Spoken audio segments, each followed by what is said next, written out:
अस्सलामुअलैकुम। कराची में फायरिंग, मारूफ आलिम दीन जा बहक, इलाके में कशीदगी, फिजा सोगवार, हर आंख अश्कबार हो गई।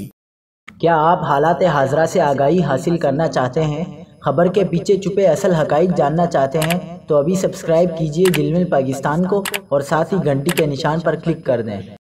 आपको बताते चलें कि कराची के इलाके गुलिस्तान जौहर ब्लॉक 9 मक्सी चौक के करीब नामालूम मोटरसाइकिल सवारों की फायरिंग पाकिस्तान उलमा एसोसिएशन के रुकन और जामे मस्जिद मोहम्मदिया नूरानी इस्लामिक सेंटर के मुहतमिम मौलाना अब्दुल कय्यूम सूफी जाबाहक हो गए। पुलिस के मुताबिक मौलाना अब्दुल कय्यूम सूफी नमाज फजर की अदायगी के बाद मस्जिद से अपने घर की जानिब पैदल जा रहे थे कि घर के करीब ही गात लगाए मोटरसाइकिल पर सवार 2 नामालूम मुसल्लह मुल्जिमान ने उन्हें फायरिंग करके कत्ल कर दिया और फरार हो गए। मकतूल मौलाना अब्दुल कय्यूम को एक गोली सर पर लगी जो जानलेवा साबित हुई। मकतूल 4 बच्चों के बाप थे।